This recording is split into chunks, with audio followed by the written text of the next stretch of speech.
ফুটবলকে ছুটি দিয়ে ইরানের পথে ঘাটে ভক্তদের দাবি মেটাতে ব্যস্ত এখন লিওনেল মেসি।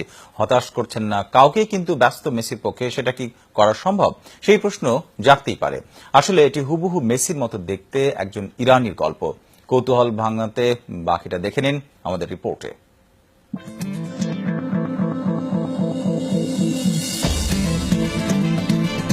ফুটবলীয় কারিশমা কিংবা মেসির চিরচেনা সেই ট্রেডমার্ক উদযাপন, কোথাও কি মেসির সঙ্গে এতটুকু অমিল চোখে পড়ছে?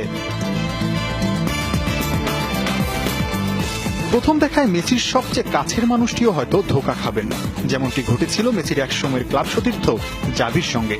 তবে হুবহু মেসির মতো দেখতে হলেও তিনি ইরানি যুবক রেজা পারাস্তেশ। সম্প্রতি বিশ্বের বিভিন্ন গণমাধ্যমে ছবি প্রকাশ হওয়ার পর রীতিমতো ব্যস্ত হয়ে পড়েছেন ইরানি মেসি। সেলফি, ফটোগ্রাফে ভক্তদের দাবি মেটাতে রীতিমতো হিমশিমি খেতে হচ্ছে রেজাকে। যখন মানুষ আমাকে দেখে তারা সত্যি মনে করে মেসি ইরানে এসেছে এবং রাস্তায় হাঁটছে। তবে কথা বলার পরে আমার মুখে ফার্সি ভাষা শুনে তাদের ভুল ভাঙে। আমি বুঝাতে পারবো না কেমন লাগছে।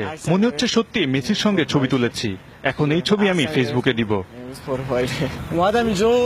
প্রথমে বিশ্বাস করিনি, কিন্তু ওকে দেখার পর চোখ কপালে উঠলো।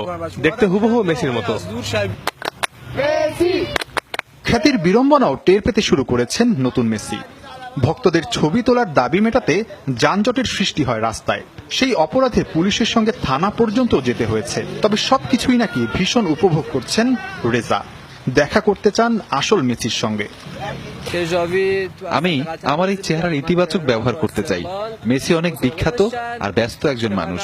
আমি তার যে কোনো কাজের সহযোগিতা করতে চাই।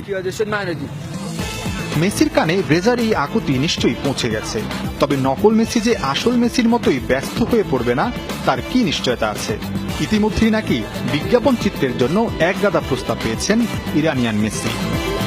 নাহিয়ান বিন জসিম, যমুনা স্পোর্টস।